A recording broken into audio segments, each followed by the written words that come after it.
slide. We can have it. Yes, sir, we can see the We are able to see the slide, sir. We can The see slide the is first slide. page is there. Sir, we are not able to see the slide. So check your system also. So kindly mute others. So only the It's speaker will- visible, sir. Yeah. So kindly check your system also. So please Now it's mute gone, your sir. video and audio. Otherwise, it would not be possible to reach you. Visible, sir, visible. Now gone. Now gone, sir. It is not visible now, sir. It was visible previously, but not now. Yeah. Yes, you are right. I think I would all are request able- all of the other participants to kindly mute yourself so that we can have a better session now. Exactly. This is what I also request. All of the participants, please mute Because your during mic. online classes, we all teach our students to be that Yes, way only, yes, na? yes. To mute and to turn off the mic. Yes. So once again, I reload the slides.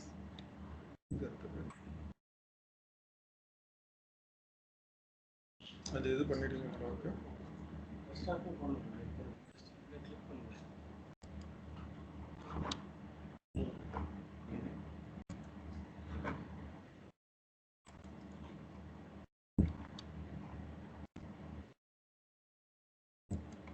Share ஆப்ஷனே height ஆகிறது.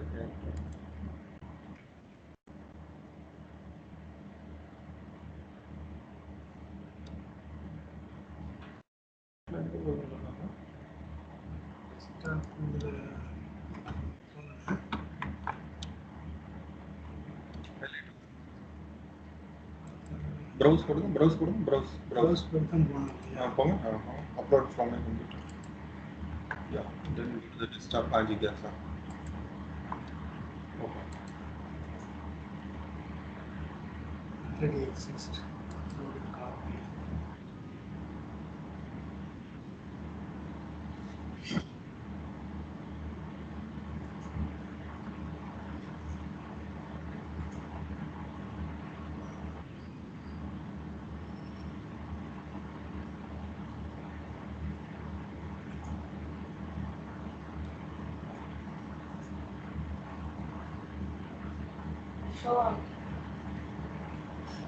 Show பண்ணலாம்.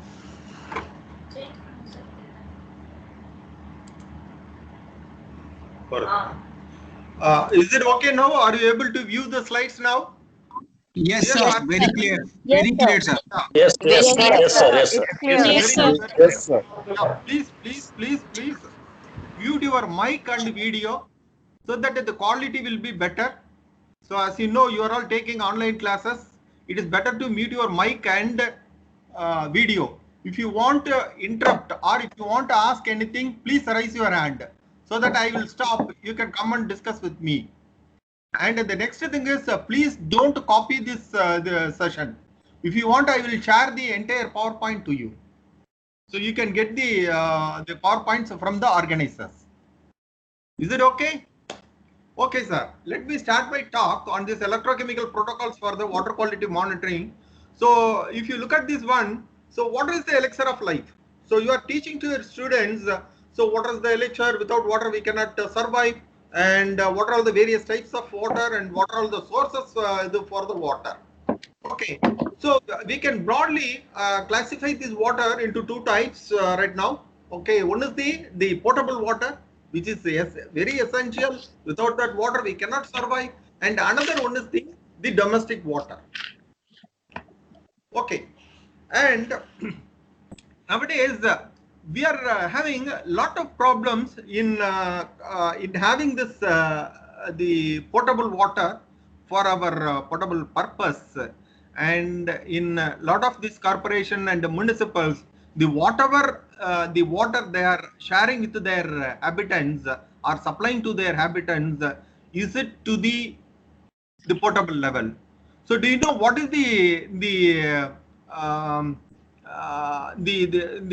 approved potable standards?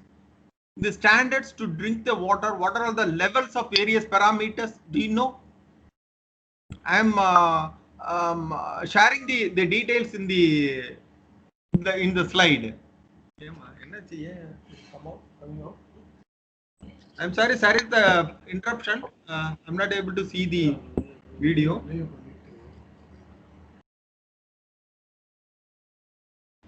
1 minute, we are coming back, please.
Yeah, can you able to see the slides now?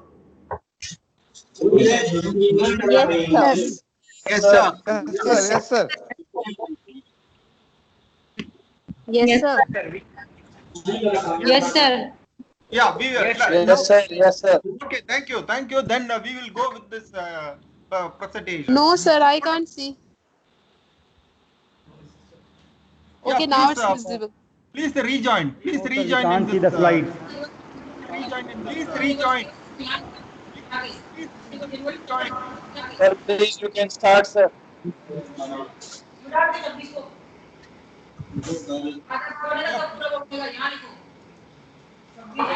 This is exactly the scenario how we are facing in the online class. Sir, it is visible, sir.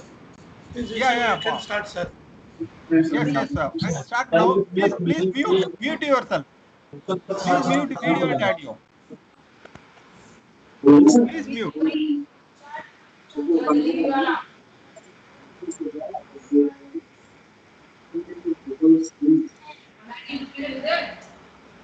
Okay, now I am starting.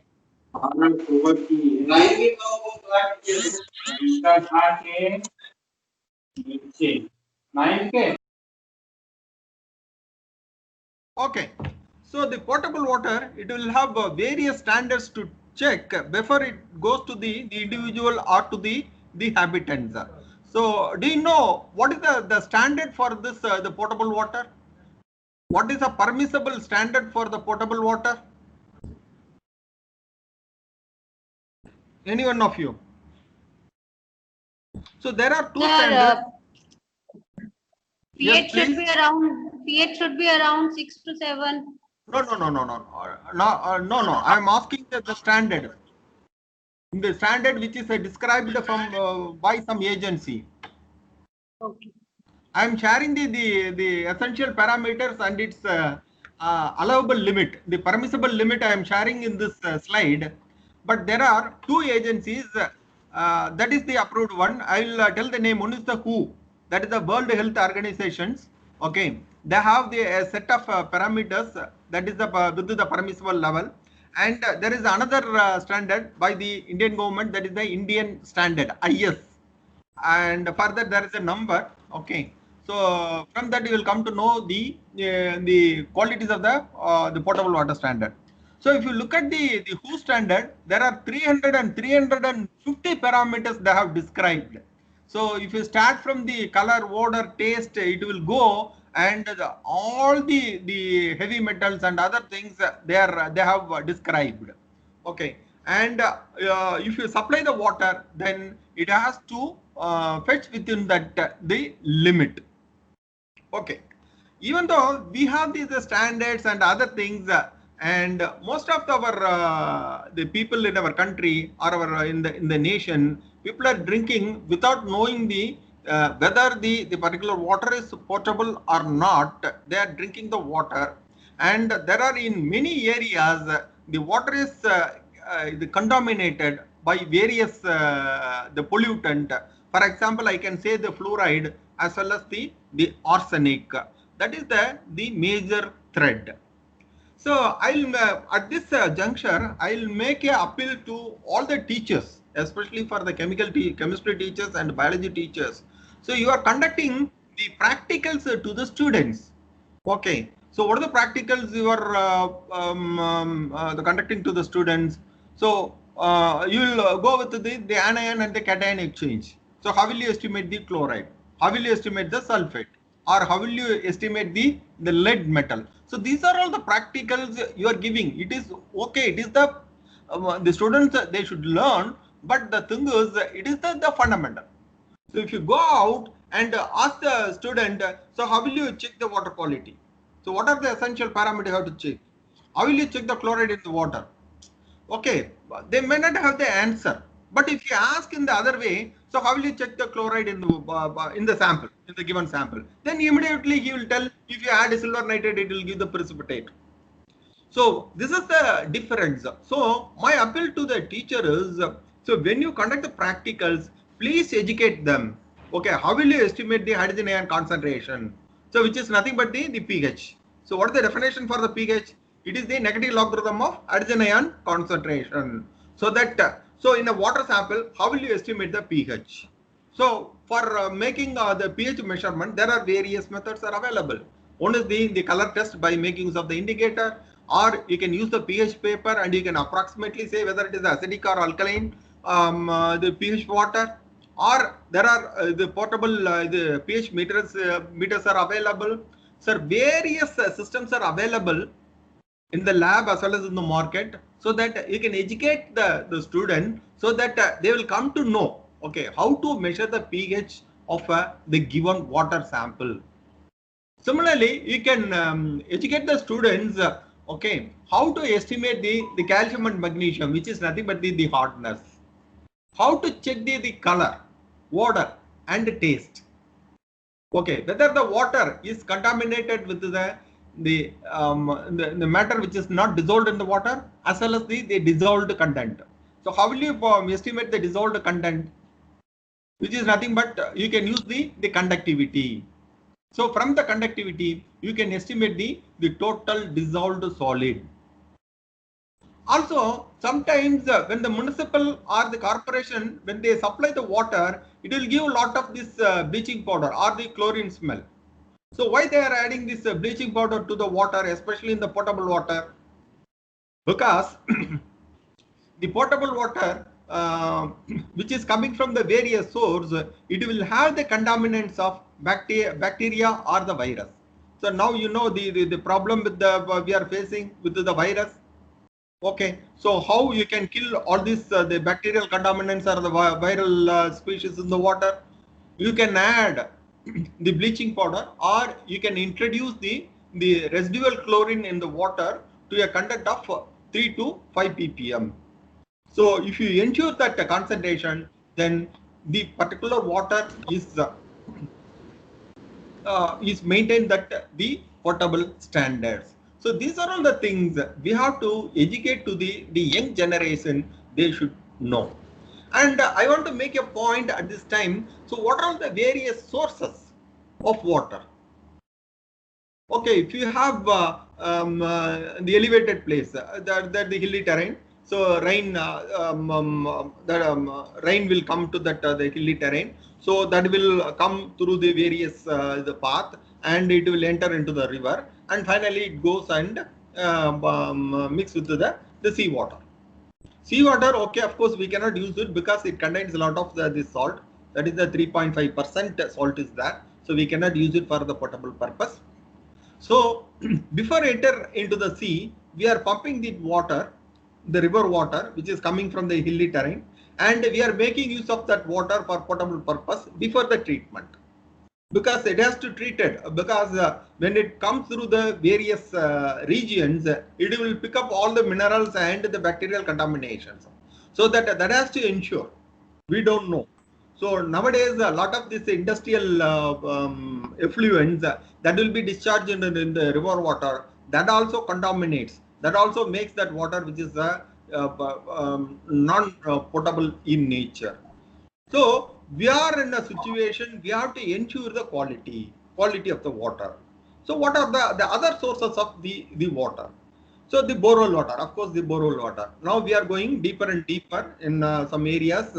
From there we are pumping the water, and that water also, that will contain the lot of contaminants, especially the total dissolved solids. Especially in some areas, it goes a concentration up to 5,000 ppm. But as per the whose ppm, whose standard, the allowable total dissolved solid is 500 ppm. But in our country, especially the Indian standards, they allow up to 1000 ppm. Even 1000 ppm, you can use that water for the potable purpose. So this is the standard. If it exceeds, it needs definitely the treatment. How to know the particular water is less than 1000 ppm or above the ppm? And I want to make another point at this juncture.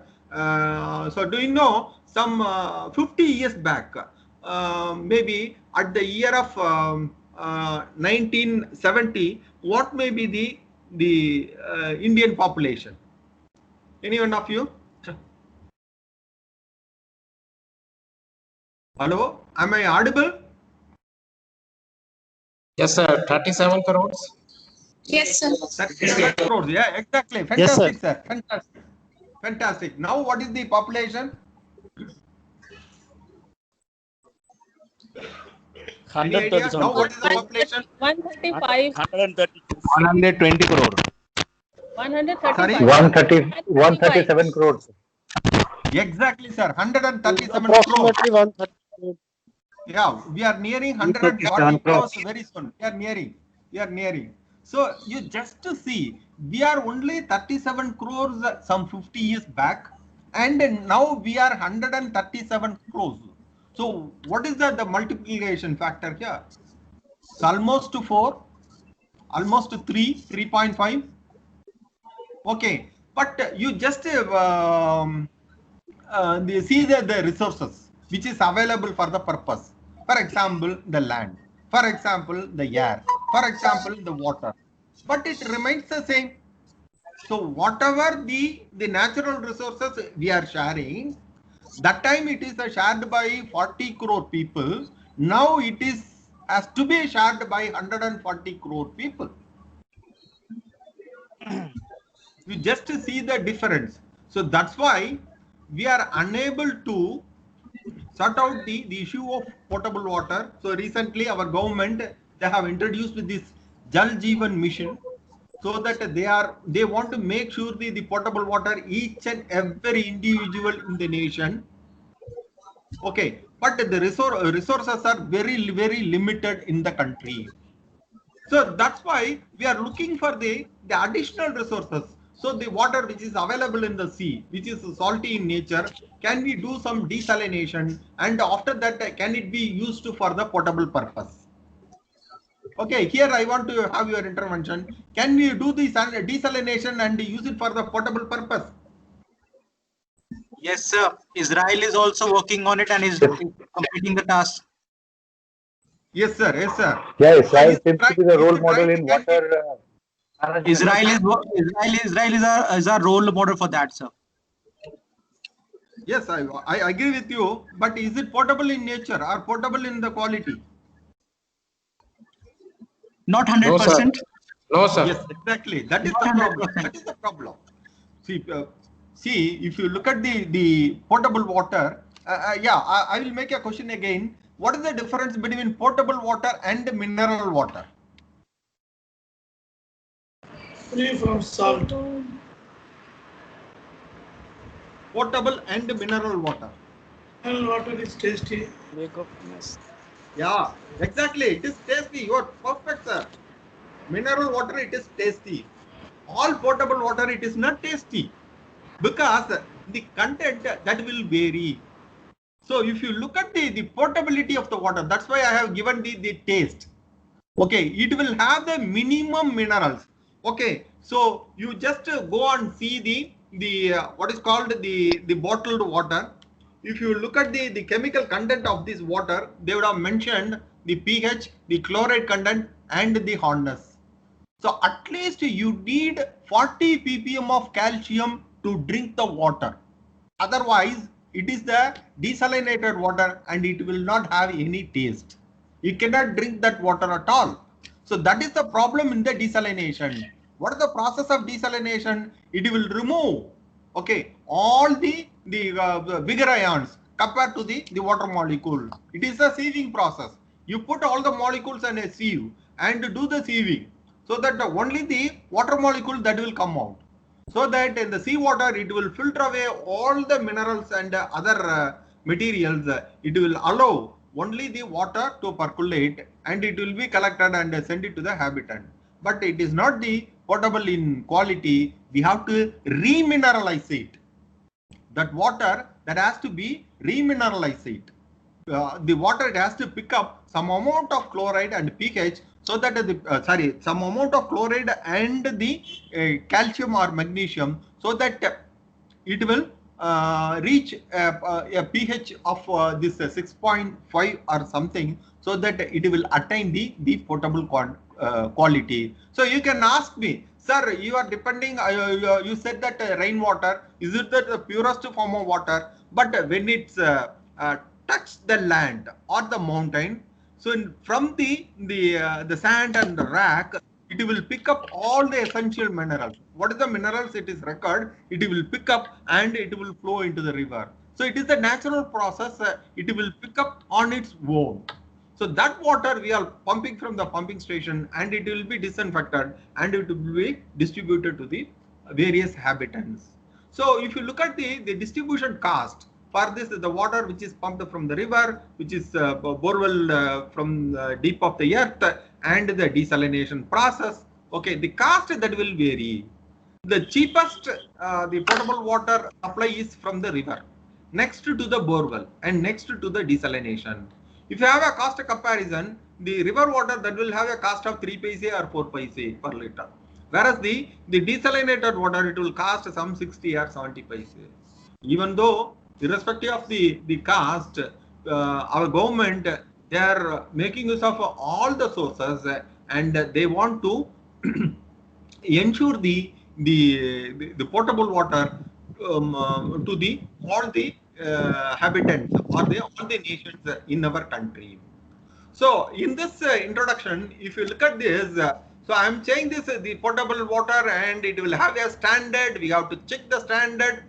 Okay, there are a lot of issues are there because then and there we cannot use this water as the potable water. So I can say one more point at this time. So when we are child, I think we are almost 40 or 50 in this age. So at this group, when we were child, if you are traveling in the train or the bus, so how will you take care of your water need or the drinking water need? Any one of you? So when By you are carrying traveling, a water bottle, by carrying a water bottle. No, that time there is no plastic, there is no water bottle. Sir, we used to drink at railway stations, whatever the hand pumps or whatever the water was available at that time. Exactly. But I am saying that if you are traveling in the train, there is a vessel. there is a vessel, stainless steel vessel. That vessel you will carry water with you. And as you said, if you don't have the water, you will go to the station. And in that station, there is a jar, and they will add the tumbler with a chain. By making use of that, you can make use of take your the drinking water. Am I right? Yes, at small Am I right? stations, Yes, this sir. was so. Yes, yes, sir. Yeah. Yes, sir. That is all the stations. There They were displaying this the drinking water. Now, can you do that one? Can you go to a railway station and collect the water? Can you drink it? No. No. No, sir. No. No, Why? sir. Why? Because So that better is the- standard of water is available now. We can buy a Bisleri bottle or some other quality, good quality water. Yeah, that I agree. But will you drink that water? That water Which is one, not sir? potable, sir. Yeah, Water that's is why I not put a potable. question. It is Why? available in the. So because No the other source point of water is available, then we will have to drink if we are not left Yes, with any sir. other option. yeah. Yes, yes. See, In case I'm of traveling. emergency, we have to drink. Okay, I will answer for this question. Now, If I at the travel, most of the stations, purifiers are available. Water is actually Yeah. sent through purifiers, and even dates are But- mentioned when they were cleaned and all. So we can drink, sir. But at small stations, no such facility is available, no, sir? okay. Not okay, every okay. station is developed in the similar manner, no? Emergency, we can drink water, sir. Yeah, we can drink the water. There's no doubt. But those days we depend only on that station water for drinking purpose. But nowadays, even though they are using some filters and filter, they are giving the water, the quality is not ensured. We don't know. Yes, sir. If I am traveling, I'm in between the station. If I collect the water and drink, the next day I can get some health issues. Maybe some dysentery or something. It may affect my health. So for that, somebody you told. So what I will do is I will get that the bottled water which ensure the quality. Okay, which ensure the quality, that I will take. That is the safest way of taking water for the drinking purpose. Otherwise, it is very difficult or it is uncertain to take that water from a station or from the unknown source. So nowadays, if there is a water means, if it is for the drinking purpose means, we have to make sure the quality or the portability that has to be ensured. So here in our group, we are working on this the various, as the my friend Dr. Angapan mentioned. We are working the sensors for the soil, sensors for the water, and other healthcare applications. Okay, so the most of the content here, for example, if you look at this pH, chloride, the oxidation state, which tell us the oxidation state tell us the bacterial count in the water, then the conductivity, that is the mobility of the ion, and the hydrogen ion concentration. So all these things you can make use of the probes, the electrical probes, which is available, which is already what is called, which is invented, which is available in the market, and using that one, you can make sure the quality of the potable water. So my humble appeal to all the teachers, especially for the chemistry teacher, is when you teach or when you feed to the students, please make sure that at least they should know what is the potable water pH, what is the chloride content, and what is the hardness of the water, and the TDS or the conductivity. Okay, right. Now let me go into the actual the detail. So so I told, so all these parameters that can be monitored by the electrochemical sensors or sensor. So before going into that, what is a sensor? So we can define that sensor. It is a device which converts the physical or chemical parameters into an electrical signal. So if you look at a sensor, it comprises the element, the transducer, and the connecting electronics. So if you look at the flow chart of the chemical sensor, the important part is this sensor is the recognition site. Okay. From the recognition site, the data it will go into the transducer. So here this is the transducer, and it will go in the form of ions, electrons, heat, light, etc. So from their transducer, the signal that will be go into the electronics, and it will be processed here in the electronics, and it will go as to the electrical signal. On the other side of the recognition site, if you look at this one, so this is the system where we are making the concentration of the analyte. So if you are measuring the pH, you look after the hydrogen ion, that is the H plus ion concentration in the system, or if you look at the chloride, that is the Cl minus concentration we are looking here. So in between, you will have a filter. You need a filter definitely, because this will not allow the unwanted analyte that will come and interact with the recognition site. So this is a simple configuration or the flow chart of the chemical or the electrochemical sensor. So if you come to now we have seen the general definition for the sensor. Now if you look at the electrochemical sensor, which is the subclass of the total sensor system. So here again it is a device that interacts electrochemically with the analyte and produces a signal that is monitored electrochemically. So in the case of electrochemical sensors, what are all the signals? So here if you so all you know the Ohm's law, especially the chemistry and physics people, you know the Ohm's law, where we have the three components. That is the VIR. Voltage, current, and resistance. Are you viewing the slide? Are you viewing Not the now, slide? sir. No. Not now, sir. No, sir. Not visible, sir. Not seen. No, sir. We are able to see you, sir. Nothing on. Okay. 1 minute. I will reload the. Sorry for the interruption.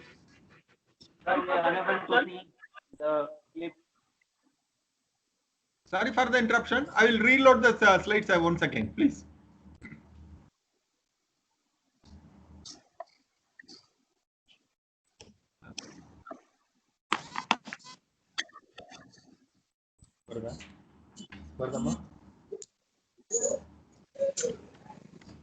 Yeah, can you view the slides now?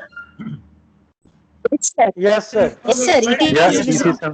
visible, sir. Visible, sir. Visible, sir. Okay, sir. So if No, sir. Not visible. yeah, please reload your Visible, MS sir. Teams. Please reload your MS Teams. Yeah, I think it is loaded to everyone now. Let me continue the lecture. Okay, if you remember Yes, the sir. Ohm's, you will have the three components. One is the I, that is the current. Another one is the V, that is the potential. Another one is the resistance, that is the R. So these are all the three components, which are all the signals we can generate as the signals in a electrochemical sensor. So in the case of this electrochemical sensor, we are converting the chemical signals to a measurable electrical signals by the transduction mechanism. So based on that, we can classify the electrochemical sensors into three types. One is the potential based measurement, that is the potentiometry, where we can measure the potential at zero current as a function of concentration. So you can where the potential measurement E is directly proportional to the logarithmic the analyte concentration. In another case, it is the current measurement, which is called the amperometric technique, where we are measuring the current at a fixed potential at steady state condition, where the measured current is directly proportional to the analyte concentration. So in the case of the conductometry, that is the third case, where we are measuring the electrical resistance, okay, that can be correlated with the analyte concentration. So in each case, so in each and every case, I can tell one example. So for the case of potentiometry, the best example is the pH sensor. The pH probe, which is available in the chemistry lab, which is the best example for the potentiometry. For the amperometry, the best example is the glucometer, where the diabetic patient, they are all using for the blood glucose measurement. which is the best example for the amperometry. And the third one, that is the conductometric sensor. The best example is the TDS meter. So which is the conductance based measurement. That is the best example for the conductometry. Therefore, in the electrochemical sensor, the signal may be of the potential or the current or the resistance, and based on that we can classify into 3 types. One is the potentiometry, another one is the amperometry, and another one is the conductometry. Okay, so I have decided to start to do some research on this electrochemical sensors. So where to do, how to do, and how we can start this the research on this electrochemical sensors. So before going into start something, I will take one example. That is I wanted to measure the glucose concentration in the blood sample. So how to go about that one? Okay. So the first case, you just look at this. So what is the concentration range? So what is the calibration you want? And what is the accuracy and the reproducibility? So what do you mean that the concentration range? Okay, if you look at the blood, what may be the glucose concentration? The concentration, it may be between 50 to 140 milligram per deciliter. This is for the normal person. If it is a diabetic person, then the glucose concentration, it may vary from, if it go above 120 milligram per deciliter, then the doctor prescribe, he is the diabetic, then the concentration, it can go up to 200, 300 like that, and it can go up to 500 milligram per deciliter. In some people, it will go up to 550. Beyond that, he cannot survive. So the concentration range in the case of, if you develop a glucometer to measure the glucose concentration in the blood, we have to work between the concentration of 50 to 500 milligram per deciliter.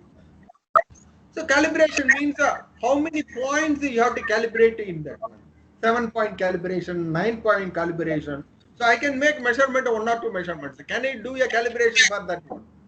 No, it is a wrong method. So you have to have at least a 7-point calibration or 9-point calibration. And what is the accuracy you want there? Okay, it is a plus or minus 1 or 2 milligram per deciliter. It is okay. It doesn't matter. Suppose if you are measuring 240 and if it is the original value is 245 means it doesn't matter. So that is the point that says the accuracy. And what is the reproducibility? So every time if I measure, if the concentration is 240, 245, 235, then it is okay. The data is reliable and reproducible. Sorry. Suppose if each and every time if I measure, sometimes it shows 80, the next time it shows 240, and the next time if it shows 100 means then the data is not reliable, or the meter is wrong, or the result is not reproducible. Okay, so this is the case, it says the reproducibility. Now let us go into the next circle, that is the response time, measurement and periodicity. What do you mean by the response time? So if you look at the glucometer, it will measure the glucose concentration. So somebody, your mic is switched on. Please switch off your mic. Please mute your mic. It disturbs. Please. Thank you very much. Okay. If you look at the response time, okay. If you measure the glucose, nowadays the meters is able to give the result within 5 seconds. Earlier it was 30 seconds, before that it was 60 seconds, before that it was 5 minutes. And before that you have to wait in the laboratory or in the clinic with the clinicians to get the result of your blood sugar for a day. Maybe you ask the elderly people in your home who is having the diabetes some 30-40 years back how they were tested with this blood sugar. So you have to wait for a long time to measure the glucose. Now the situation, the technology that has improved like anything, so that you can get your blood sugar across the table with the doctor or on your own at your home within 5 seconds. So this is because of the technology development. So that says the response time. And the next point is that is very, very important. That is whether the sensor type is disposable, reusable or renewable. In each and every case, I will tell one example and you will easily understand the thing. In the disposable kind of sensor, so what is that we are doing with the glucose sensor? We are using that strip, and once the measurement is over, we are throwing the sensor in the dustbin. Are we washing and reusing it? No. Okay, we are using it and disposing it. It is a disposable type sensor. And a reusable sensor. If you make a pH measurement, so what is that we are doing that one with that probe? We are washing, measuring the pH, and again we are washing it and putting it in the buffer. Okay, that is the reusable sensor. We are not throwing that one because the probes are very costly. We cannot afford it for each and every measurement. And the next thing is the renewable sensor. You can use that sensor for a couple of measurements. After that, you have to give a treatment or something so that it can become the renewable type sensor. The best example for this one is the humidity sensor. The humidity sensor, you can use it for a particular time or a particular period. After that, you have to heat it that crystals so that it will become once again it will refresh, so that you can reuse it for the purpose. So that is the renewable type sensor. So that so when you start working on this one, you have to decide whether I am going to prepare a disposable type or reusable type or the renewable type. Most of the clinical sensor all are disposable type only. And we will move to the next column, that is the size of the analyte and the sample volume. Okay, what may be the concentration of the analyte or the sample volume, I can get it. So there is a clear difference between these 2 points. One is the size of the analyte means how much of the analyte that will be present in the sample. And the second case is how much of sample I can get it for the analysis. Sir, please mute your mic. Sir, please mute your mic. So how much of the sample I can get it for the analysis? Manoj Tiwari sir के पास भेजा क्या किसने? चेतना madam. I'm sorry, somebody is it's a conversation. Hello sir, please mute your mic.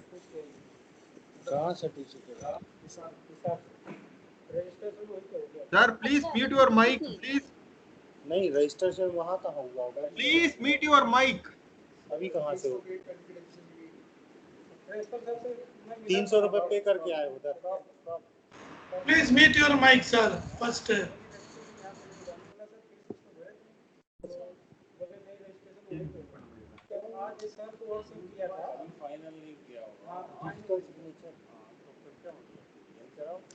Sir, please mute your mic and video. Then only my audio will be clear. Everyone they can hear. Otherwise, it is very difficult. Please cooperate. Okay. So if you look at the size of the analyte means how much of the particular analyte which is available in the sample. So now we have seen that the hardness. Okay, what may be the concentration of calcium and magnesium in the water? So it may be 300 ppm, 500 ppm, 1000 ppm or 2000 ppm. That is the size of the analyte or the quantity of the analyte which is present in the water. In the second case, how much of water I can get it for the hardness analysis? If it is a potable water, it is plenty. I don't need to restrict the sample volume. Whereas if it is the glucose estimation in the blood means, can I take 1 liter of blood or 5 liter of blood? Then it is not possible. So that we are taking only the tiny amount of blood, that is the microliter of blood. So how much amount of blood we are taking for the glucose estimation? Any idea? So now we are drawing only 0.6 microliter of blood for checking the glucose. So that is because the blood which is the compound which is very precise. Okay, so we cannot afford to waste. So that says the sample volume. So we are taking a minimum amount of blood and we are checking the glucose. So that is the size of the analyte and sample volume. So if you prepare a sensor, so then we have to consider these 2 points. The another point is that is also very important. That is the selectivity, specificity, and interference. So when I make the measurement, when I make the glucose measure, glucose content in the blood. Okay, I have to measure only the glucose. So if you look at the blood, it will have hundreds of components, hundreds of analytes, protein, the paracetamol. There are so many compounds, red blood cells. There are so many compounds which is available in the. It is a heterogeneous the compound, so that it will have so much of compounds. So when I test glucose, the other analyte or the other molecules, that should be silent. That should not interfere. That should not respond with my sensor. Okay, that says the selectivity and the specificity. And what is the interference? When I make the measurement of the glucose, the other molecule, other identical molecule is the fructose, that will come and interfere. Or the other sucrose molecule, that will come and interfere. It should not happen. So that my sensor, it should interact only with the glucose and give the estimation of glucose concentration in the blood. So that talks about the interference. So if you work on this electrochemical sensor, you have to consider all these points, starting from the concentration range, response time, what is the type of sensor, and what is the sample volume and analyte, and selectivity, and the possible interferences. So if you consider, if you study, if you do the literature with all this information, then you can get an expertise to make a sensor for a particular applications. Now I am going to my research. So what is that we have done for this water quality monitoring using these electrochemical protocols? So we did experiments for the estimation of this cadmium, lead, mercury, and methylparathion. So cadmium, lead, mercury, they are all the heavy metals, and they are all the poisons that affects the human health by a large amount. You know, the mercury that is banned everywhere in the country. Okay, because the methyl mercury, it is a heavy poison to the human system. And you know, lead, which is a carcinogenic material. So nowadays we are using that petrol, which is the unleaded petrol. Earlier it is the leaded petrol. How the lead which is entered into the petrol, there is an anti-knocking agent when they are preparing this petrol. So that is introduced in the manufacturing process, so that lead enter into the petrol. So we are consuming that petrol for our vehicles. When the vehicle or pollution, that is the exhaust that go into the environment, or the lead that is spreaded in the environment, that go to the soil and the aquatic systems, and all the fishes and vegetations. So when we consume all these things, we are prone to the lead contamination. So that's why our government that have banned the leaded petrol some 20 years back, and whatever we are using the petrol, which is the unleaded petrol. The another thing I have shown here is the methylparathion, which is the pesticide which is used for the agri purpose. Somebody want to interfere now? Somebody want to ask any? Yes, sir. Actually, you are not showing any kind of from the arsenic, because arsenic is also one of very contaminated element. No?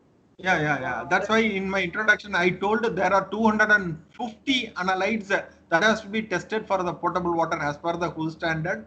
So arsenic is also one of the analyte that has to be ensured.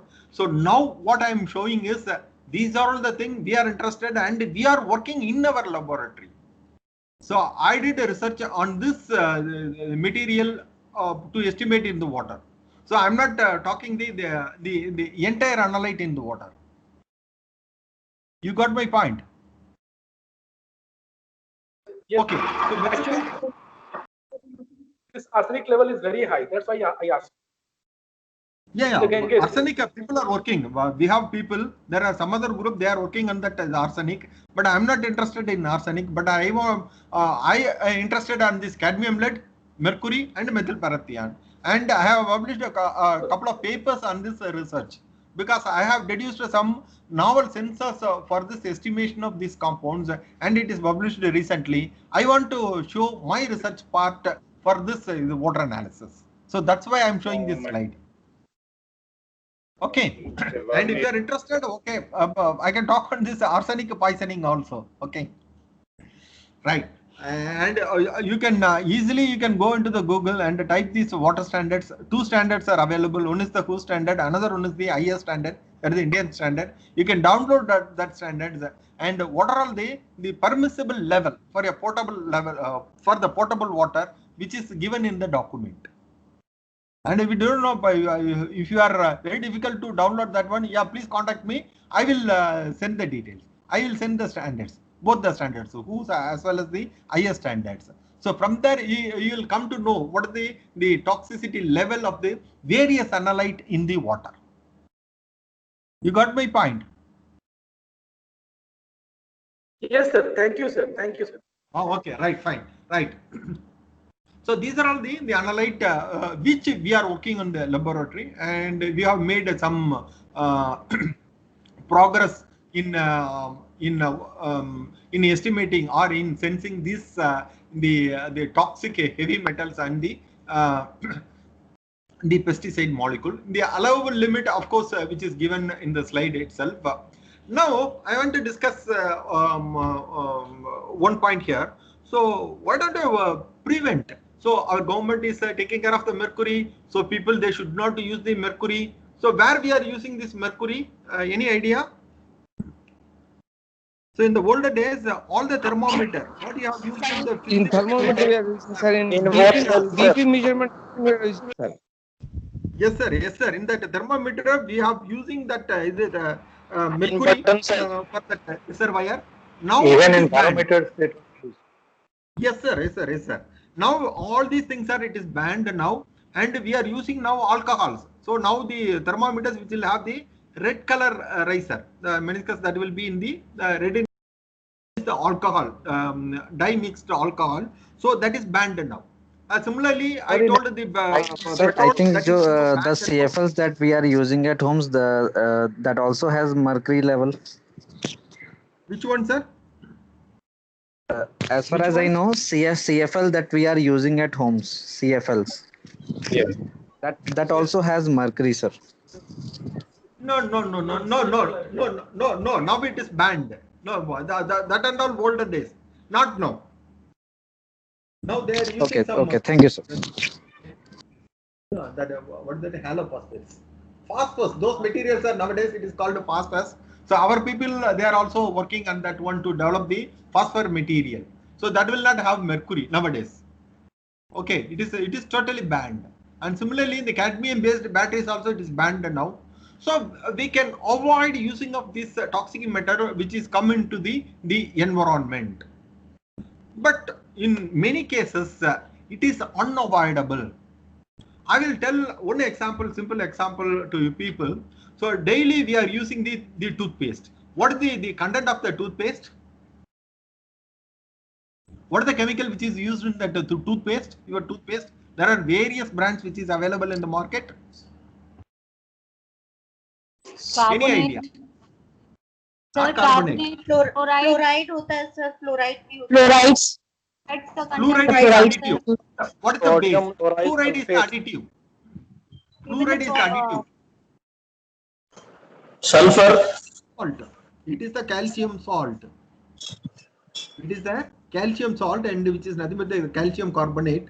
So there are two calcium kinds of hydrogen phosphate, I think. No. It is calcium carbonate only. So I will tell you there are two. Yeah, carbonate salts of calcium. Okay, I will tell you. The toothpaste is of two kinds. One is the calcium-based toothpaste. Another one is the silica-based toothpaste. The example for the calcium-based is all white toothpaste. That is the Colgate and other toothpaste, which comes under this calcium category. And another one is the silica-based toothpaste. So which is the pink in color, the close-up and other things. They are all the silica-based toothpaste. So do you know how much of this toothpaste we are consuming every day? It is tons and tons we are consuming this toothpaste. So it is the calcium salt. So what is that we are doing? We are brushing and we are washing our mouth and we are disposing that water. So how much of calcium daily we are using and we are throwing into the environment? You just imagine. So where all these calcium salts are going? It will go and contaminate our water. Okay, similarly, we are using n number of materials and we are throwing in the environment that contaminates. So I have discussed this population density. Nowadays it is 3 times, 4 times. We are using the same water, same amount of water, available water. Okay, but we are unable to control the usage of material so that the nature, especially the water, the air and the soil, it is getting contamination and contamination. In that case, soap and detergent also contributing a lot of contamination. So soap and detergent, they are using some organics. It will disintegrate with the time. It is the lauryl sulfate and other organic compounds that will disintegrate. Whereas the calcium carbonate and other things, it will not disintegrate. So even after 1000 years, it will remain as calcium carbonate. Okay, thank you. Got my point? Yeah, thank you. Okay, so right. So those days, our older people, especially our grandparents, they have not used the toothpaste. They have used simply the neem stick or the banyan stick.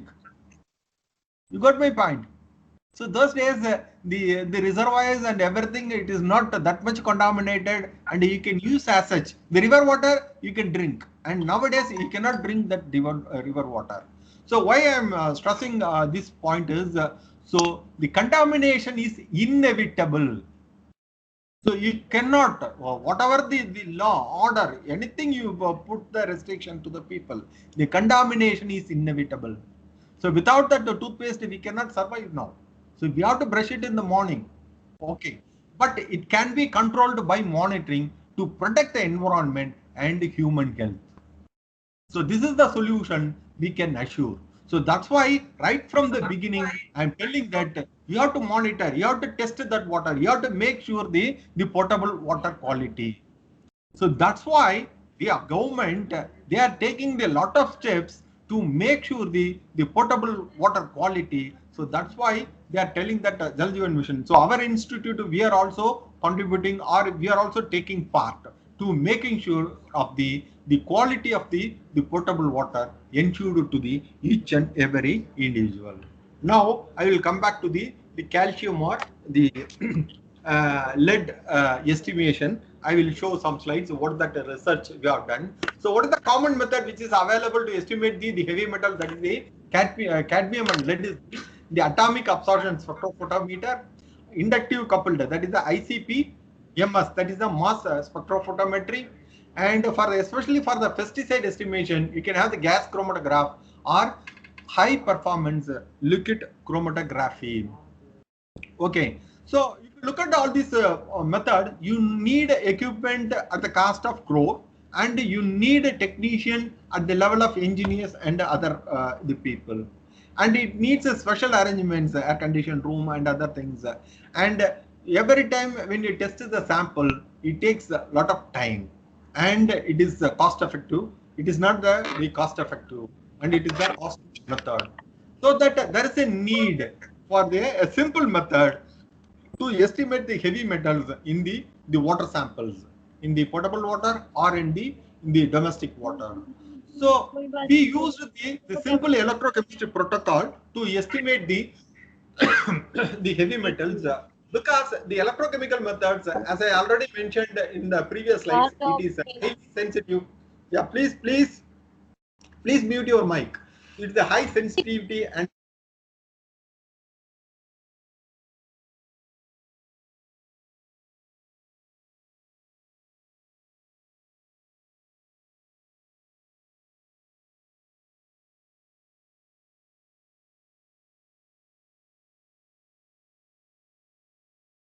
Sir, your mic is muted, sir. You are unable to hear. So you are not audible, sir. Your mic is muted, sir. Please unmute and speak, sir. We are unable to hear.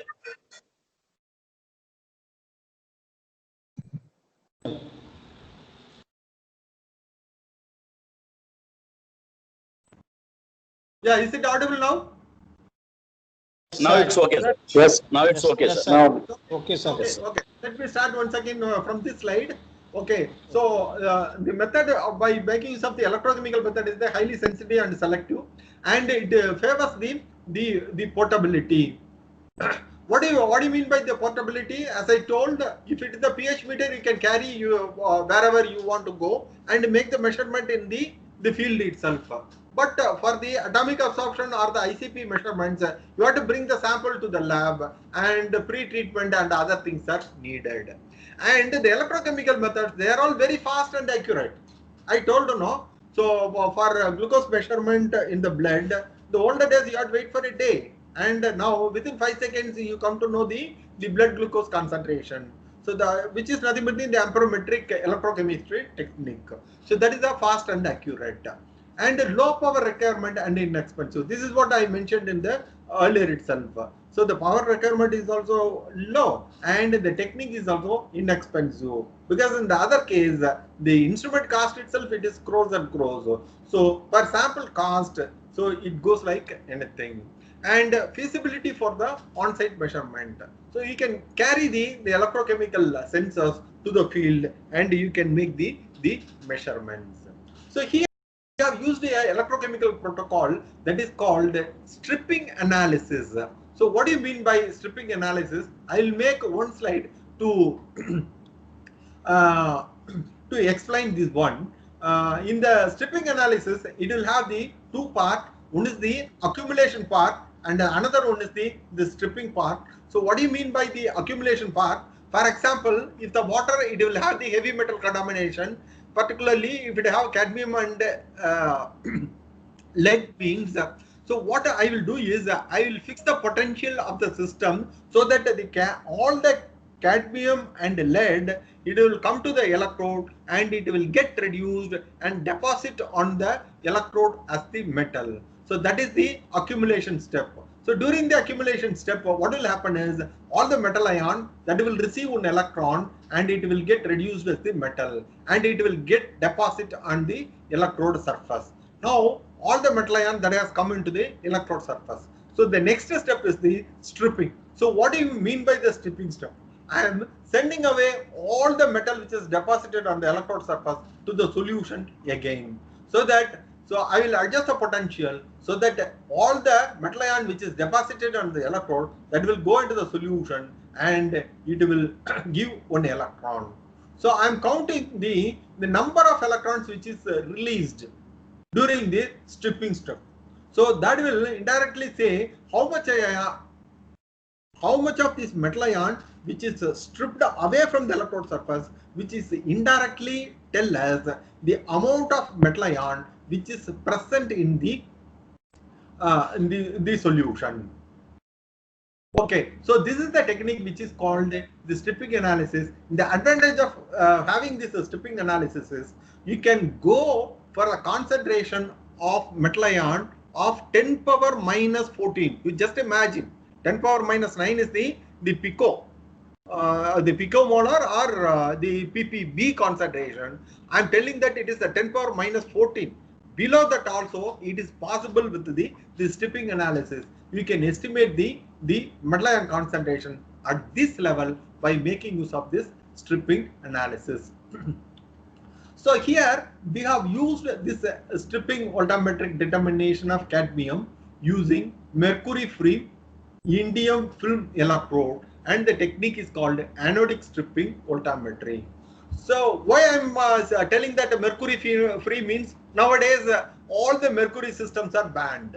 You cannot use this mercury system for any usage because it will contaminate the environment. Again, the same story. So I have used the electrochemical tool, that is the stripping voltammetry, and it is called anodic because I am using it in the anodic direction. So it is called anodic stripping voltammetry. So I have used a electrode which is called a indium film coated electrode. Why we need this indium film? I will explain here. And we have estimated by making use of the system the cadmium. Okay, you can ask me how the problem is originated. Already people have used this mercury film electrode for estimation of cadmium. So as you know, higher cathodic potential it requires a higher cathodic potential, but it is toxic. Simply we can say the mercury based systems are toxic. And people have used bismuth film electrode, but in the case of bismuth, the problem is incomplete stripping. So the accuracy may not up to the point. Similarly, people have used these electrodes where again the problem is incomplete stripping. So again the accuracy, that is the problem. And another case, people have used cadmium and indium directly, but the peak potential that will overlap with each other, so that you cannot resolve the concentration of cadmium. So that we have thought about that, and we have fabricated something alternative to the existing method, which will give the similar performance compared to the available electrode material. So for that, if you look at this periodic table, the indium, so which is very close to the cadmium, and it may be the alternate electrode material for the mercury, bismuth, and antimony, which is available in the literature. And I have already told a point, which is if you use that cadmium and indium, and they are very close in that periodic table, so that the property is also very similar, so that the separation of the peak or the stripping peak, that will be very difficult in this case of cadmium and indium. And for that we have used some additive which is called the bromide, which is called the bromide ion. So what this bromide ion will do is it will go and form a complex with the cadmium, so that the because of the bulky nature of this cadmium bromide the material, the stripping peak that will have a distinct distance between the cadmium and indium stripping peak. So this is the scheme we have used. We have used the glassy carbon electrode. So in the first case, we have used without bromide. So this is the glassy carbon electrode, and where we have this indium ion, the cadmium ion which is present in the solution. So in the first step, which is the accumulation step, which is nothing but the pre-concentration. So all the cadmium ion which is present in the system or in the solution or in the water, that will come and deposit on the electrode surface. So the electrode, and this is the indium coated glassy carbon electrode, and these are all the cadmium ion which is deposited on the electrode surface. Now I am doing the stripping, so that the cadmium and indium, that will give you a signal which is the current signal, and which is nothing but the amperometric technique. So that is the cadmium and the indium peak. Now if you look at the graph, this is called the stripping voltammogram. This is called the stripping voltammogram. So you cannot resolve the two peaks. It is very difficult to integrate these peaks and find out how much of current that is consumed or how much of current that is released. From that, how much of cadmium and indium is present in the solution. You cannot reduce it. So for that, what we did is we have used an additive which is the bromide ion, which resolved the peak apart. So maybe I can say 200 millivolt. So the graph is not visible. Sorry to interrupt you, sir. So that you can integrate the peak of the cadmium, and you can find out the amount of cadmium which is present in the solution. That way you can go up the concentration of 10 power minus 14 molar. Sir, your presentation is not visible, sir. We are seeing the electrochemical method slide only. Kindly check, sir. Sir, cyclic voltammogram picture is not visible, sir. Cyclic voltammogram. Yes, sir. Okay. Voltammogram is not visible, sir. Are you okay? Are you seeing the periodic table? No, sir. No, sir. No, sir. Your voice is coming. No presentation is visible. No presentation is visible. Only Sound is coming, sir. previous slide is visible to us. We cannot see new slides. No I'm periodic sorry. table to us. We are reloading. We are reloading. Yes, sir. We are reloading. Not Please. New slide is not visible. No presentation is visible, sir. Only sound is coming.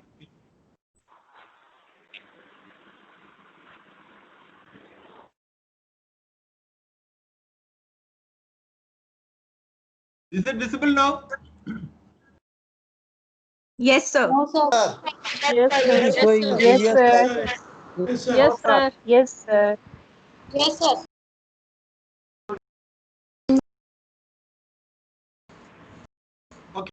This is what I discussed. Okay, so we have. I'm once again I explained this one. So we are taking the glassy carbon electrode, and with that electrode, what we do is we will deposit the indium first. Okay.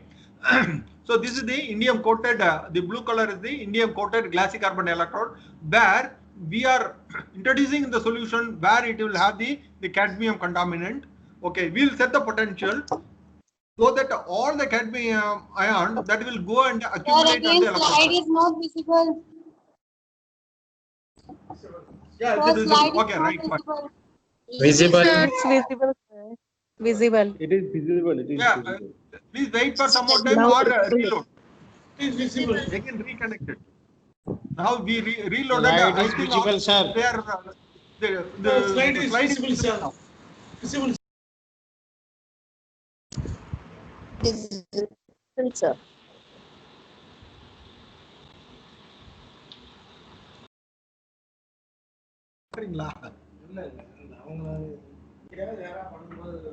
Okay, right. When you strip away, strip away the cadmium from the electrode surface, it will give you a signal, and you cannot resolve, because the cadmium and indium peak, which are very close apart, so that you cannot integrate the peak, so that you cannot find out the cadmium ion concentration. So for that, what we do is, what we did is, we have taken the glassy carbon, so along with the indium, in that indium electrode, so along with the cadmium, we have introduced this bromide ion, so that the bromide ion, it will form a complex with the cadmium, so that the stripping of cadmium from the electrode surface, that will take apart from the indium peak. So that if you look at the what is called the voltammogram, or the stripping voltammogram, it is 200 millivolt apart. Now you can easily integrate the cadmium peak, and you can estimate the amount of cadmium which is present in the solution, that too at the concentration of 10 power minus 14 molar. So this is the research work we carried out in our laboratory. Now, if you establish this one, this is not sufficient to fabricate a sensor. So that what we have to do is, we have optimized the experimental parameters. So for that, we have a lot of parameters are there. So what is the working electrode, what is the reference electrode, counter, deposition potential, deposition time, pulse amplitude, step potential, frequency, equilibrium time, potassium bromide concentration, and indium concentration. All these things we have optimized in this work. And of course, the surface film, that is the indium film, that is characterized by this SECM and EDAX analysis. And this is the picture, the image, SEM image of the indium film, and it ensures 55% of indium on the electrode surface. Rest it may be oxide or something. And we have compared this one with the plain electrode and the cadmium alone, cadmium plus indium, and cadmium, indium, and potassium bromide. So in the case of the system D, that is a cadmium with indium and potassium bromide, it gives a clear resolved peak, and from here you can easily estimate the cadmium ion concentration. And similarly, we compared this system with the earlier system which is available in the market, which is the bismuth electrode and the mercury electrode. So no doubt the mercury electrode, which gives a very high peak, that is the sensitivity, and it is more perfect than the indium ion electrode. But for the sake of what is called the toxic in nature, we cannot use the electrode, so that the indium electrode, that is fine. Okay, that will give the cadmium ion concentration. Now these are all the graphs. I don't want to explain much detail. So we have optimized the deposition potential, that is the A. And in the second case, we have optimized the pH of the supporting electrolyte. Then we have optimized the addition of the bromide ion concentration, and the D is the indium ion concentration. And once again, we have the optimized the bromide concentration so that the electrode without and with bromide concentration for cadmium estimation we have checked. And again, we have checked the effect of concentration. This is what I told in my previous slide. That is what is the linear range. So I told the concentration is 5 ppb or something, so that we fixed the concentration between 5 to 25 nanogram per ml, and within that concentration we have checked the cadmium ion concentration in the solution. We integrated the peak and find the current. From that current we have plotted this calibration plot which gives the linear equation of this much, and the R square is the regression coefficient which is 0.999. That means the particular method is suitable for the analysis of cadmium in the water.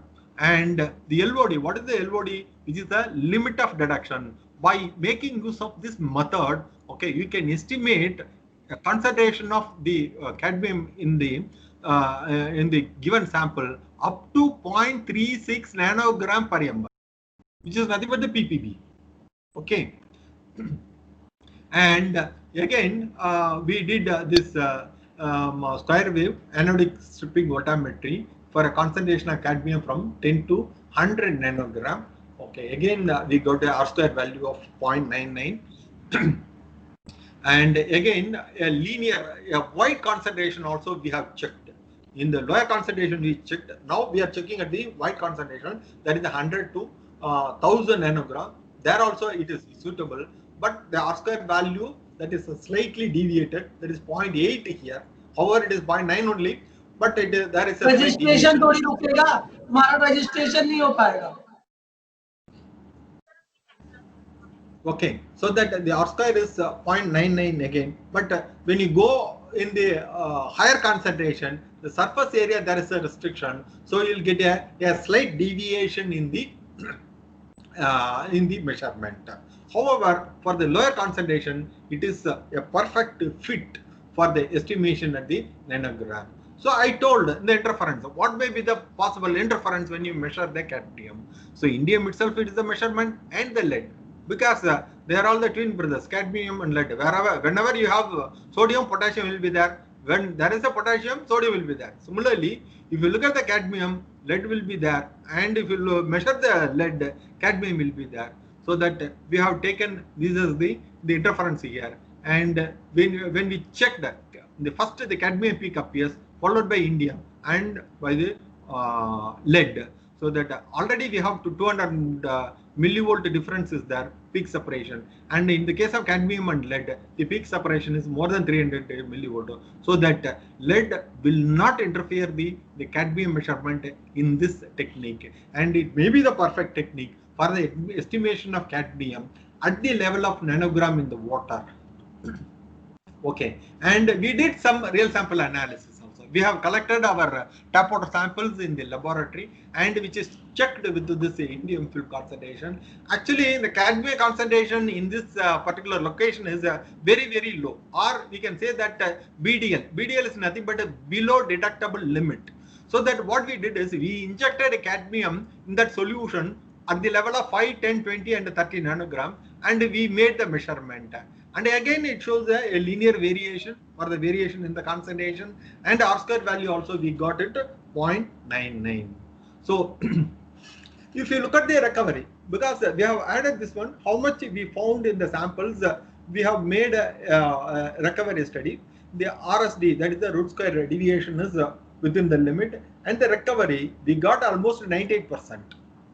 Okay, so that says the particular method is a perfect method for the estimation of cadmium, that is the heavy metal, in the potable or the domestic water samples. Similarly, there are other methods which is reported in the literature. So people have used the GCR screen printed electrodes, that is used with the modifier of tin and bismuth. This is what I explained in the previous slides. And the Nafion carbon nanotubes, they have used different methods. They have used different deposition time. This is what I told the response time in the beginning. And they have got a deduction limit of 1.1, 2.3. And these are all the references for that the literature information. And our method, in the case of the GCE, using indium and bromide ion, using square wave anodic stripping voltammetry, the deposition time with 120 seconds, we have a detection limit of 0.39, which is the lowest reported in the literature for the present case. So, and the reproducibility. This is also I discussed in the previous slides. We have to check for a particular electrode. We have to have a repeated measurement in all the cases. Is it giving the same concentration? So, for example, here we have taken 100 nanogram of cadmium. For that 100 nanogram of the cadmium, how much of current we got it? Roughly, we got 50 microampere of current. And when we make each and every measurement, here we have made 10 measurement. In all the 10 measurements, we have got almost a similar current. So the electrode is also a perfect electrode for the measurement of the cadmium. And the red thing that shows the error bar here. So coming to the conclusion for this particular the research work, this is an indium film modified electrode, which is used by anodic stripping voltammetric detection for the cadmium in the presence of bromide ion. So anodic stripping voltammetry measurements showed enhanced sensitivity. That's what I showed. That is the 0.37, as well as the better peak separation between cadmium and indium.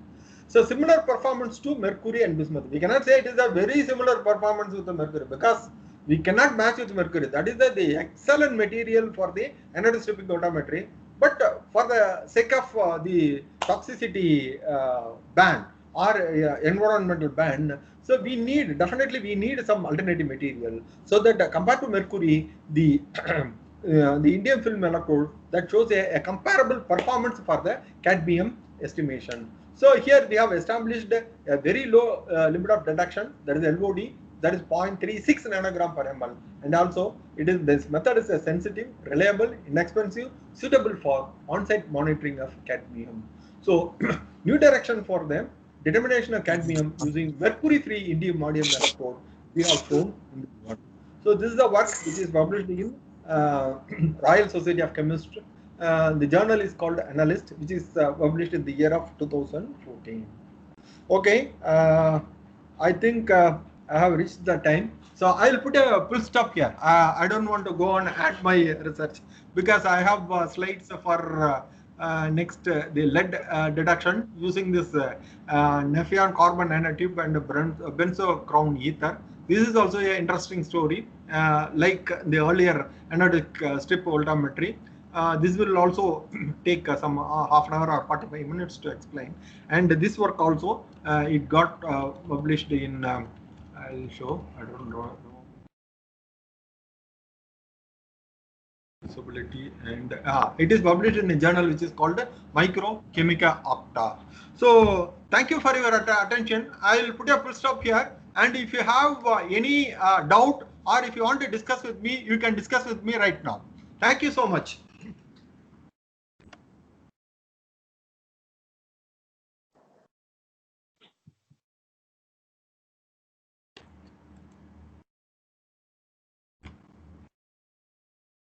Any doubt, any clarifications? Sir, may I have one question? Yes, please. Sir, we can have the different types of zeolites. They are effective for the purification? Yes. Yeah,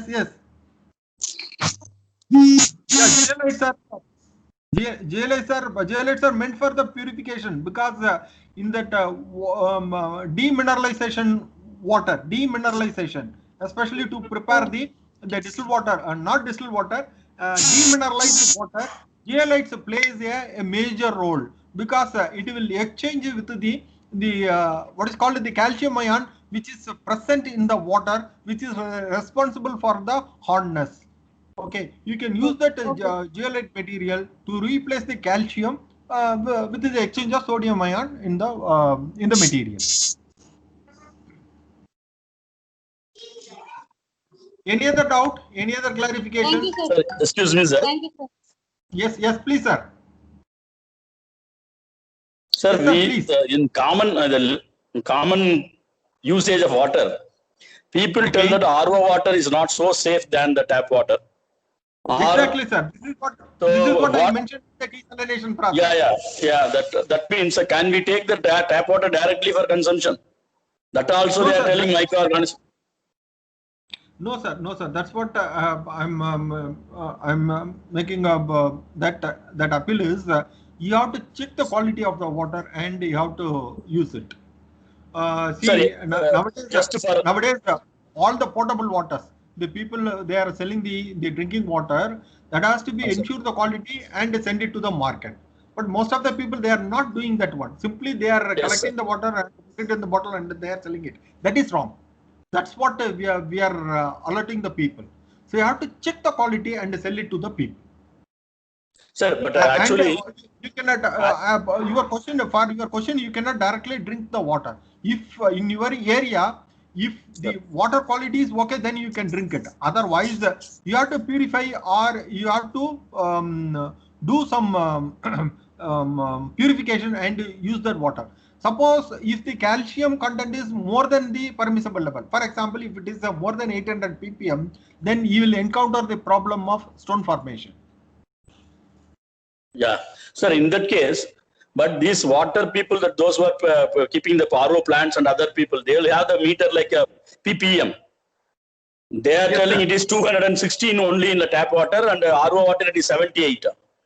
So the 78 is very low. It is not better to consume because your immune system will not work properly. Like that they are telling. But that will not have the chemical content of the water, no, sir. No. RO water is different. The people who are selling the potable water in the bottle, that is different. RO water, which is passed through the cartridge, and all the materials are removed from the water, and the final water, which is they are selling it for in the reverse. That is the RO water. But in the case of RO water, they have to do the remineralization. That means they have to make of the amount of calcium and other ions at the level of 40 plus ppm. Then only you can have the taste of the potable water quality. Then it is safe to use it. If it is not remineralized, it is not safe to take that water. Okay. Thank you, sir. See what these people are doing. I will openly tell you what these people will do. No, they will go and a particular area where the water quality is good. Okay, they will put a bore well. Initially, they will test with all the tests, and after that, they will put it in the bottle and they are selling it. Okay. In between, if there is a problem, they are not understanding and they are simply selling that water. So if that water is good in quality, then you can use that water, no problem. Because our human system, it needs some amount of minerals. When you take water, they need some amount of minerals. But in a house RO's plant, so small 10,000 rupees plant, it will remove all the it will remove all the minerals from it. Nowadays it is banned. That cartridges and other things it is banned. Now you cannot see in the market. Even though some people they are selling, but it is not correct. It is like tobacco. Tobacco is banned in the country, but some people there you can go and get from the pet shop. Okay. Like that, the RO plant, it is not recommended for the potable water in the home. That is the point. For the industry, they are using it. For industry, for the domestic water, they are using it. In the laboratory, we are using that RO plant for getting that demineralized water. But for the potable water in the home, that is banned. Sir, one small question. In schools, basically, there are certain plants being used to purify water. I'm not sure if remineralization is also done and students are consuming that. What about that? Okay. Can you throw some light on that? Because some agencies are installing certain units. Sir, simply what you can do is you can check the TDS and ask the students to drink. The TDS meters are which is available in the market and they are all very cheap, 200, 300 rupees material. You can get that meter and you can ensure the TDS at least. TDS should be less than if it is below 800, then you can ask the students to drink. But if it is above 800, then you have to do some kind of what is called dilution or some kind of the purification, you have to use it, or you have to change the water. So what is the minimum value of TDS, sir?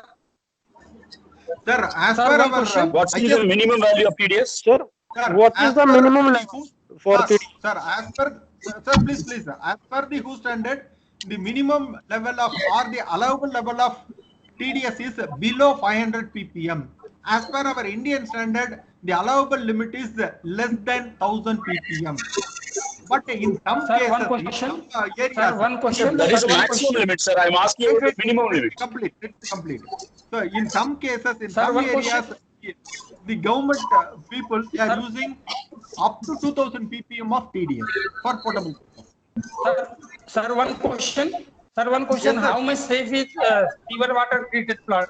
Sewer water treated water. Sewer treated water. How much safe?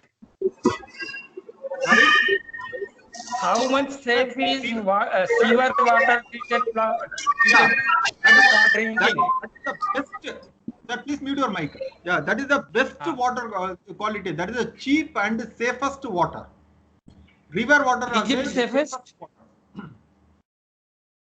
But we have to make sure the quality of the water, because now the threat is all the industries which are on the banks of the river and they are discharging the effluents. You have to make sure the water quality. Otherwise, river water are good, excellent water for the potable purpose.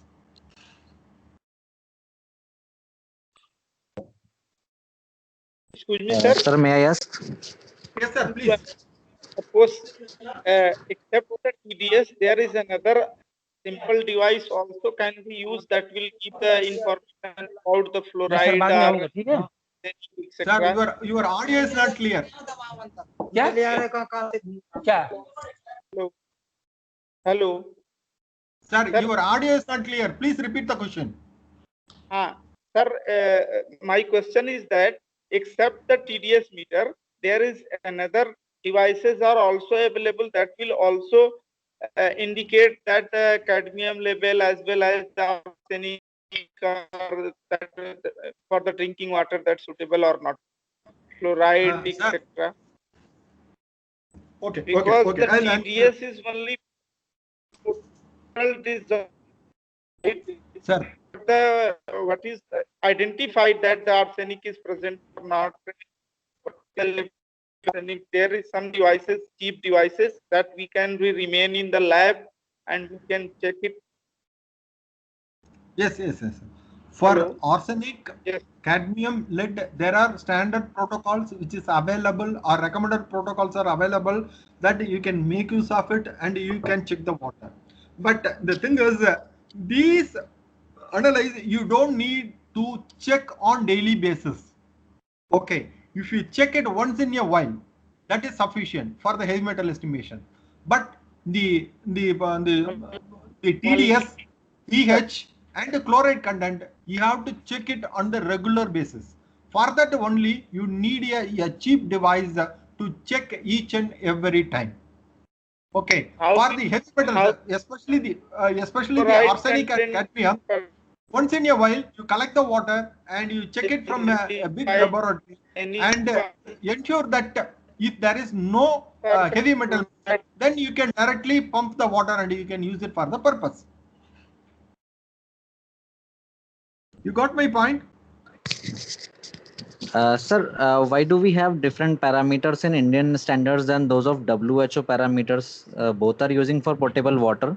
Then why do we have different parameters, somewhat different parameters? Yes, sir. Who has deduced a set of parameters for the potable water? But for our country, we have relaxed that one.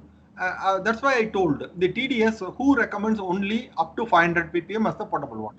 But we are recommending it 1000 ppm as the potable standard, because in most of the areas what we are having the potable water which is having 700 or 800 ppm, it will not have that much of health concern. So that's why our government is allowing up to 1000 ppm. So that is our standard, that is the Indian standard. But however, the WHO, they recommend only up to 500 ppm.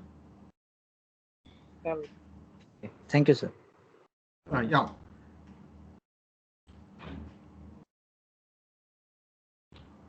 Sir, any other question? Any other doubts? So once again, my appeal is to all your teacher. Yeah, please educate the students, the younger buds, or the future Indian the nations. So please educate them, because all the people, they don't know. Or you can go and ask your people how you are getting the rice. You just ask your student how you are getting the rice. Just one more point, sir. Yeah, sir, please, sir. Please, sir. Sir, the government is supplying water, that is metro water is supplied. Is it undergone all the tests and is it suitable for drinking, sir? Can we take it as grant? Definitely, they are doing it. All the tests, they have to ensure it. They have a logbook. Daily, they have to record all the details. But the thing is, what are all the tests on the daily basis? What are all the tests on hour basis? What are all the tests on monthly basis or bi-monthly? That they have to make sure. So I told you, no, for the heavy metal test, you have to do once in a while. Every 6 months, you have to conduct the test. But the pH and the TDS, you have to do it on a daily basis. So which means we can simply consume those waters, corporation waters. Corporation water, it is ensured, it is certified water. But okay, thank you, sir. We are hearing incident. Yeah. Okay. That is always there. Okay. Yeah. That is the. Yeah. Thank you, sir. Thank you. They are making it. Thank you. Okay, sir. Thank you. Yes, sir. Yeah, Mr. Vinay, you want to ask any question? Sir, I want to ask one question. Yes, sir. Yes, sir. Yes, madam. Sir, there are certain places where naturally there is heavy metal present in the ground and that is leaked into the groundwater. Yes, please. Yeah. Heavy metals which is present in the ground. Yeah, please tell me. Yeah. So there is the people, they do not have any other choice other than RO water to purchase and drink if they want to live. So what do you suggest for common people who cannot afford RO, or if RO is bad for health, then what other option do they have? Yeah. I can give you 2-3 answers for your questions. The first thing is, in the older days, there is no other no mechanism to test the water. So simply they drank that water and they enter into all the health hazards. Okay, especially in the West Bengal and other areas, because of that arsenic poison, they encounter with all the diseases and other things. So once the government come to know all this, now it is banned and they are giving some safe water. Yes, you can do the RO process. That is the answer number 2. You can do the RO process and you can do it. But as somebody said, you have to make sure of the remineralization. When you do the RO, after that you have to do the remineralization.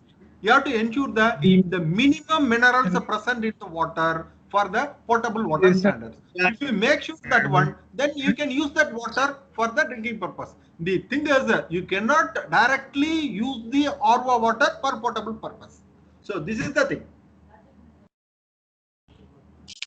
Okay, sir. Thank you. Actually, here in Telangana, there is Nalgonda, one district. You must have heard. It has got naturally fluoride content water, highest fluoride content. That's the problem.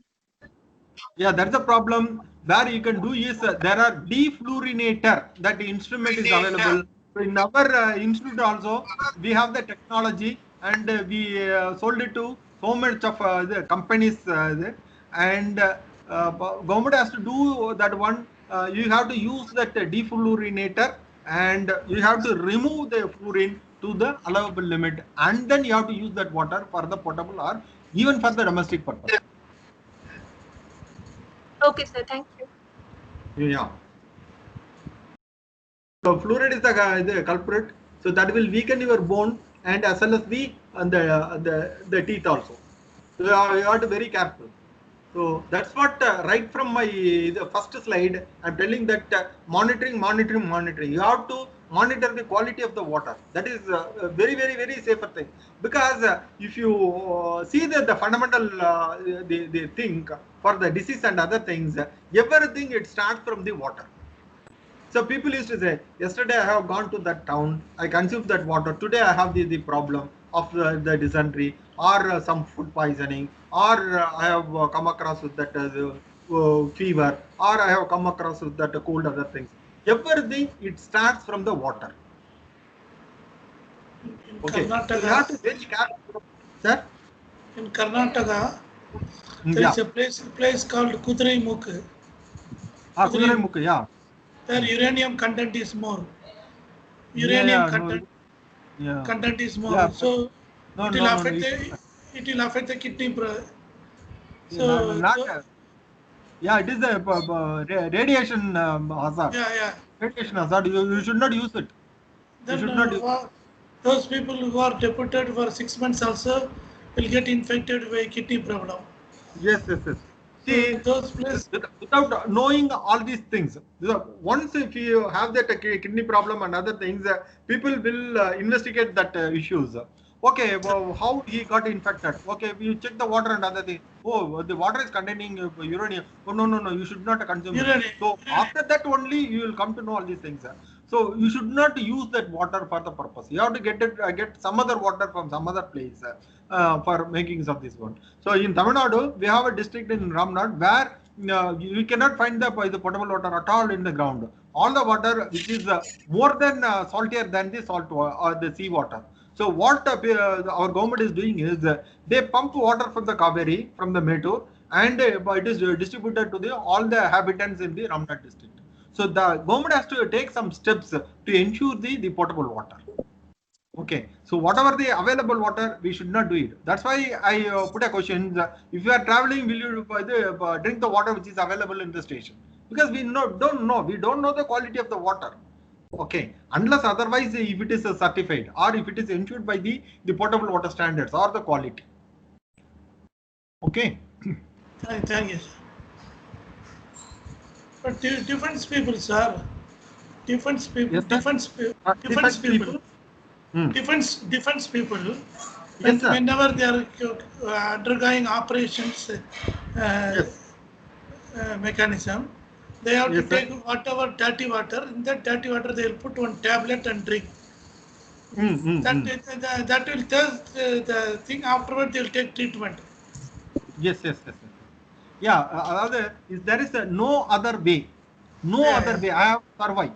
So there are some fishermen or some people which is in the ship. They are sailing in the sea, and sometimes they got into some natural calamity or something. There is no other way to drink except the sea water to survive. Okay, you have to use it.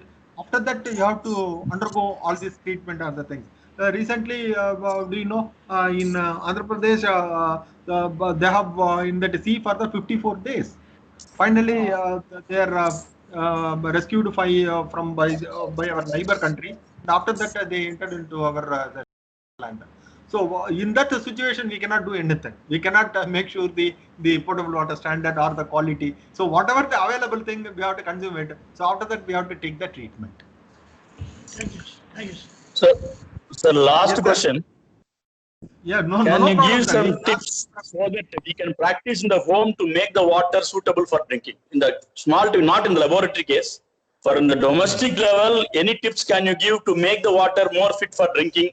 Because we cannot go for test every periodically, except the local testing like PPS. Remaining test, we have to go for lab, and doing it is beyond the scope of a common man. So can you give some small tips so that it can help us or help our population, nearby children, so that they can be little more safer? Sir, in your nearby area, whoever supplying the water with the good quality, you make sure that one. Okay. Whenever you go out, you make sure that somebody is supplying, he is dependable. So it is like the branded items. Okay. So he is getting the water from some borewell or something which is safe, and it makes sure the potable water standards that we can make sure. Okay, no problem. So that I can drink that water. That I am using it for the home. But whenever you travel. If I am traveling, means what I will do, I will put a 25 liters can in my car.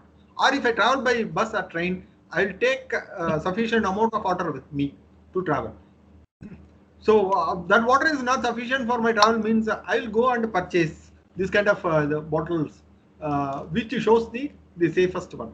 But when you travel, especially when you travel to Chennai or something, no, the outsiders people, they will give the potable water in the packets that are all not safe at all.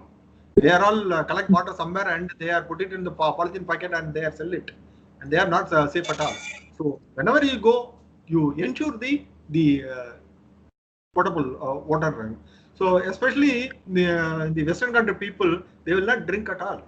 So for that they will use all the time, they will use some drinks, alcohol or beer or something. They will do it, or they will take black tea. Hello, No, sir. they will not consume water, because in their country, if you look at the bottle cost, beer is cheap, but water is costlier for them. Yes, Hello, sir. yes, you are right, sir. Hello, Yes, sir. sir. Sir, Thank you. Yes, madam. but yes, sir. One question was asked about the tips, sir. Yeah, we are knowing that from where, which borewell or from which open well the potable water is being supplied. Now, okay, fine. It is being it most of the time. What is happening? The villagers or our students who are now staying at their homes, we are finding that their teeth are turning brownish in color. So that is due to the excessive amount of fluoride. We can, but how to check at the domestic level? What the tips we can say? We can tell our parents, we can counsel our parents so that they can use certain tips to remove the excess fluoride, because they cannot afford a RO system to be installed at their home. So some traditional method which can be applied at their home so that the potability of the water can be ensured. Yeah.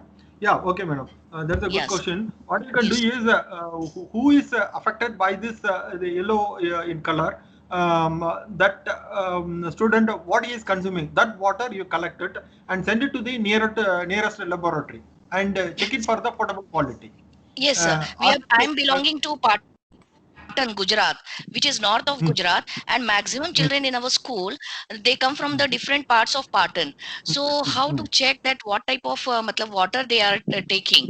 Because maximum areas we are finding that the children are having their teeth turn to be yellowish, darkish yellow in color. That is the problem. That is the problem. Yes. You just Yes, have a survey, just to have an idea. So how much of these homes are there, habitants, what much the area, what is over a small exercise you can do it, and how they are getting the potable water. Just to have an inquiry. So if it is from a common well or a common bore well or one or two places, collect one or two samples. There is a CSMCRI is there, or any other state laboratories or TWAD board that will be there. You send it to them and check for the fluoride content. If it is allowable limit, no problem. There is other problem for the teeth. Or if it is fluoride is the alarming level, then allow the people don't take this water. Okay, then you can give the recommendations to sir. the Thank you very much. or to the government so that they can do some defluorination or something, or they have to take some other water for potable purpose. That is the best choice. Okay, sir. Okay. Yeah, I told you now. Only if you come to know some problems, then only we will realize all the problems. Otherwise, we will simply do whatever if it is available, we will take it. So this problem, we have the so much populated in the world. That's why we are encountering with all the problem. Sir, we need to do it only at the school level, sir. We cannot go for the society and convince them to take the action. Because being a teacher, we have our own work to do. So it should be done from government side. For that, what you can do is, if it is a school level, means you check the water quality, and there are so much of people, they are doing the purification systems and other things. You can ask them to install up to your budget. Then you can do it. You can make sure the water quality. JNVs are located in rural areas and it is covering the district places. So problem for us is we can restrict only for our boundary, means within our school campus. We cannot go every point and we cannot tell them the society that this is the case. We can just make them aware, but what are the things they want to do, they can do from their near village panchayat or some other governmental organizations. Yes. I agree with you. It is a societal interest. If somebody is coming and asking, means then you can give the directions. Otherwise, for your school, you can do on your whatever the systems you require, you can do it. Thank you, sir. Thank you. Thank you, sir. Thank you very much. Thank you, sir. Thank you so much for your so much of the queries and doubts you have asked. I'm very happy. Once again, my appeal is to please share all this information to your children. That means your students. So that we can have a bright nations in our country. Thank you so much. Thank you. Thank you, sir. Thank you. Thank you, sir. Thank you, sir. Thanks a lot, sir. Thank you, sir. Thank you, sir. Thank you, sir. Thank you, sir. Thank you, sir. Very useful session. Thank you, sir. Thanks a lot, sir. It was really very informative. Thank you, sir. Thank you, sir. Thank you, sir. Thank you. The next session will start at 2 Thank you, p.m. sir. Yeah, thank you. The same link will be for the afternoon also. After the lunch, we have meet again 2 p.m. Okay. Thank you. Thank you. Thank you, sir. Thank So you. what is the time for next session?